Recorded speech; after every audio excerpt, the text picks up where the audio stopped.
A Church of England vicar called a trans archdeacon a bloke, and now he is being burnt at the stake for heresy. What do you think? OK, I'm Granny Opterix.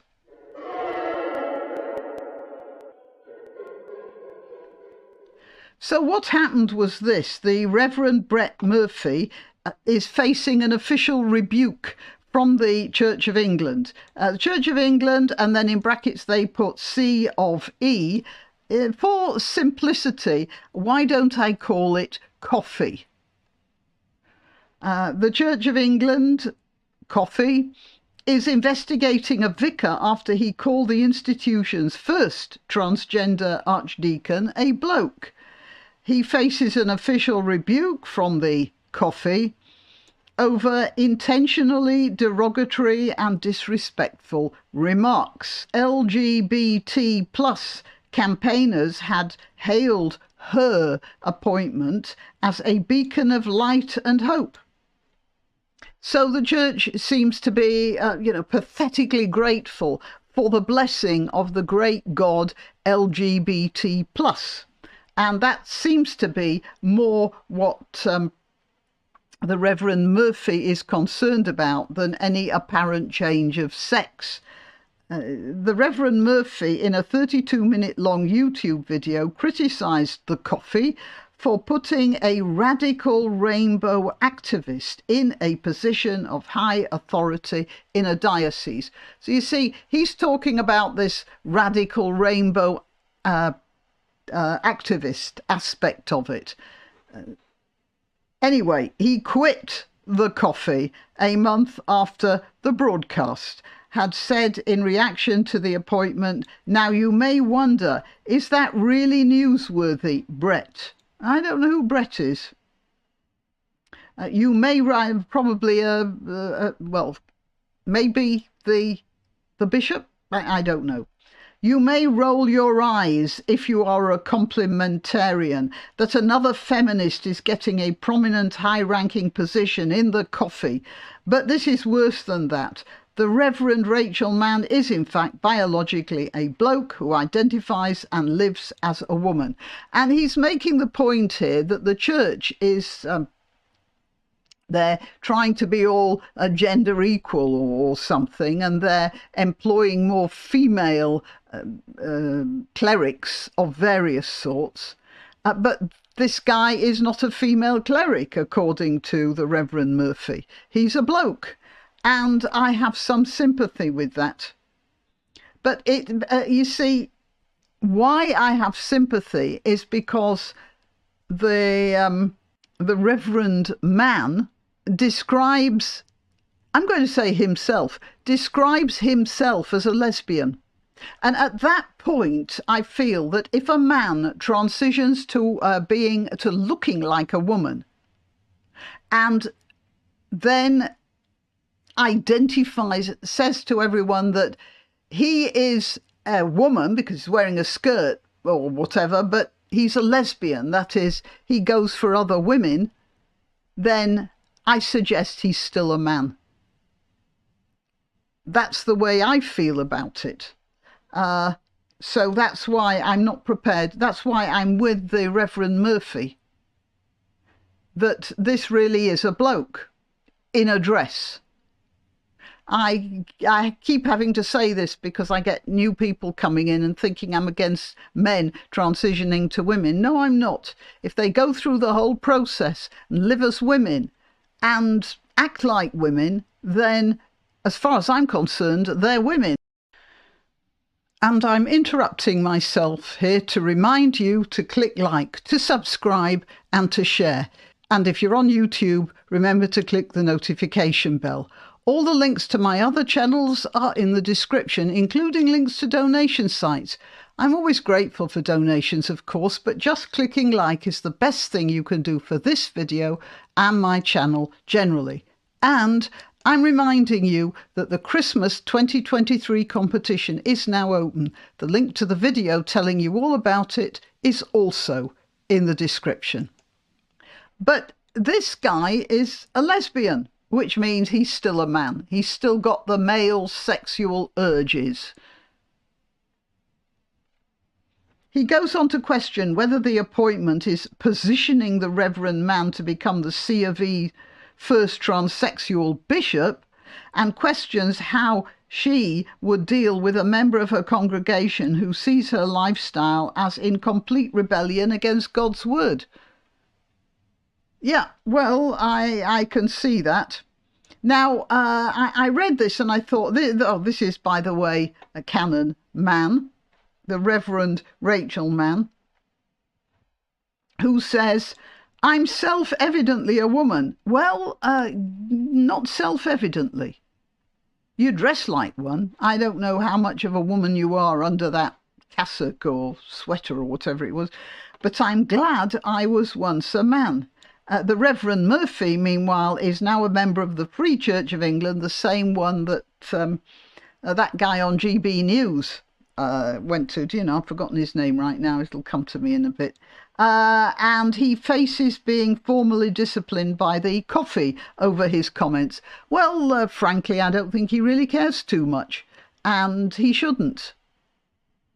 Because I don't know what's going on with the Church of England, but it's going in for a lot of fashionable stuff that really doesn't resonate. And as the Pope, well, as the Catholic Church has it, Vox Populi, Vox Dei, yeah? The voice of the people is the voice of God.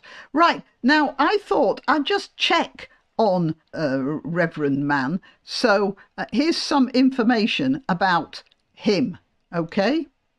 This is a previous article all about him. Rachel Mann, I'm self-evidently a woman, but I'm glad I was once a man. The Anglican vicar, this was when he was a vicar, a lesbian and trans woman, on what it's like to be caught in the interstices of the culture war. Rachel Mann, first-time novelist, Anglican vicar, lesbian and trans woman. No, you see, that's where I disagree. You're not a trans woman if you're a lesbian. You're still a fella. I don't care what you do to your bits below. Is stuck in the middle of more than one battle in today's culture wars. No, it's a battle that he started, LARPing as a woman, but keeping his male proclivities. Traditionalists in the Anglican Communion, meanwhile, continue to question whether she can be regarded as a priest at all, and as a lesbian cleric, whether she could be in a civil partnership, she is not currently, and keep her job, but only if she agrees to separate beds. Oh, yeah, separate beds. Right. Anyway, so that's Rachel Mann. Now, I want to show you, I looked a little further to find out about Ms. This is a retweet from somebody else. I think maybe I should blur that out there. A post reference. So apparently, Reverend Rachel Mann published or put out on Twitter or on some blog or other, a post-referendum prayer of lament. So I looked up the blog to see what the lament said, and it's been removed. So I assume it's been removed because it was nasty, probably nasty about the people who voted for Brexit. So it seems to me not a very nice person. And certainly taking a public stand in that way on Brexit while you're a vicar, reverend or whatever Rachel Mann was at the time, that's not very nice, is it? And then he retweeted this. I reject the cynical fatalism. There's nothing we can do. This is about COVID, about another large Omicron wave. Well, what date was this? 2021. Oh, around this time, 5th of December 2021. I reject the cynical fatalism. There's nothing we can do about another large Omicron wave. That's the cynical fatalism. You can't be cynical and fatalist. You're one or the other, right? Our actions matter. wear masks in crowded places, get vaccinated, get tested before socialising, you know, so every time you go out, you know, you run a test. Quality is greater than quantity of contacts. Get outside. I wish you could, but the police tended to arrest people who were outside. Our micro behaviours matter. Think of the NHS. I mean, just about all the bullet points. You know, get tested, wear your mask, get vaccinated. I don't dare say one thing or another about those, mind you. So the fact that I'm going over that, that's to do with YouTube, not my carelessness. And then think of the NHS. So, you know, that's the other thing. And it's all a set of controlled social behaviours. And he retweeted that, so it means that he probably approved of it. Then there's this. This is a set of tweets about potassium levels. Does anyone, can anyone help me? Can anyone tell me? I rang my GP and it was after hours, so I had to ring 111, which is the local hospital, and they said they'd ring me back in an hour. Meanwhile, how worried should I be? That sort of thing. Well, look, if you're worried, I don't see that potassium levels are that sort of an emergency, but maybe I'm wrong there. If you're that worried, you go to the hospital, you go to the A&E. But he is not going to the A&E, which means he really isn't that worried. He's just putting out something about his feels. This is a self-absorbed person. And in my opinion, self-absorbed to the point where, I mean, what's a church, a cleric supposed to be for everyone else? And this is somebody who is wrapped up in himself, has created this persona, this female lesbian persona, who follows the Brexit line, who follows the COVID line. There appears to be no originality there in the mind, but that's because this person is just self-absorbed, no time to think of anything else. And I'll finish up with this, which is an interview of Fierce Imaginings with Rachel Mann. Apparently that's a book he wrote. Rachel Mann has worked as teaching fellow in the philosophy department at Lancaster University and done poetry, liturgy, short stories, and has also written feminist liturgical theology. No, you see, at this point, theology, that should be about men and women. Now, you can write it from the point of view of a woman if you want. There were many in the Middle Ages who did that. But that's not neither... What was Paul said? There is neither man nor woman.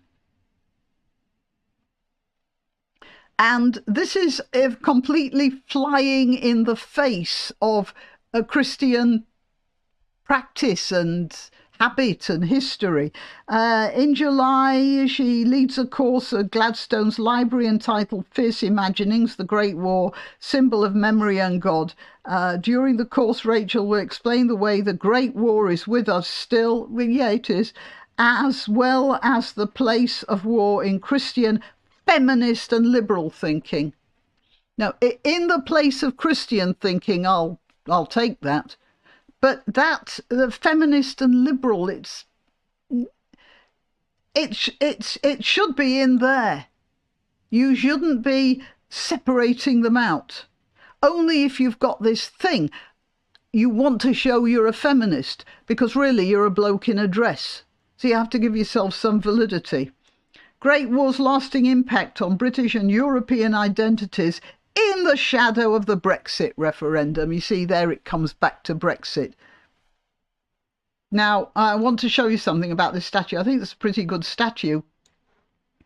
It shows 3 soldiers. 2 of them are standing guard. One of them is badly wounded by the looks of things. And here's a woman. She is not sneaking up behind him to go, boo! No, what she's doing is she is climbing through the debris of the battlefield to give medical assistance to this soldier. This is probably meant to be, although the skirt is somewhat over long, meant to be a fanny. Now, you Americans might find that hugely amusing.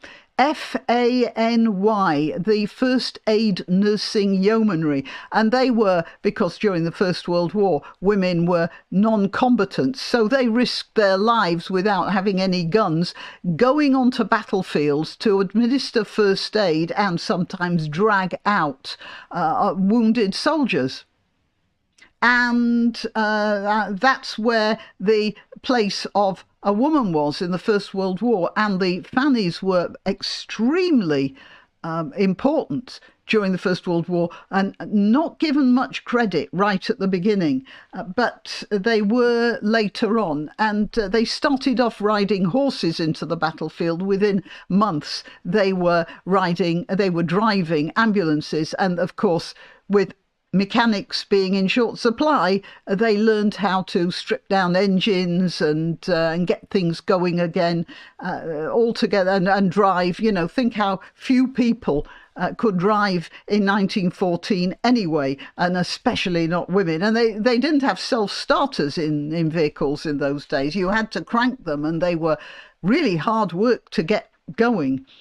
So anyway, that is a feminist. The Reverend man, not so much, I'd say. So this vicar here is now out of the Church of England, and he has obviously an original mind that doesn't run along tracks. And the Church of England just doesn't like such people anymore, does it? And possibly that's why the Church of England is in the sort of trouble it is. I'm very disappointed in the coffee right now. Okay, well, till next time. Why not treat yourself or a favoured relative or friend to these magnificent examples of merch? The mugs and t-shirts come in the Graniopteryx design or Grambo, with a firearm or the more deadly knitting needles. Go to www.graniopteryx.com, and whatever platform you're watching this on, please click like, subscribe and share.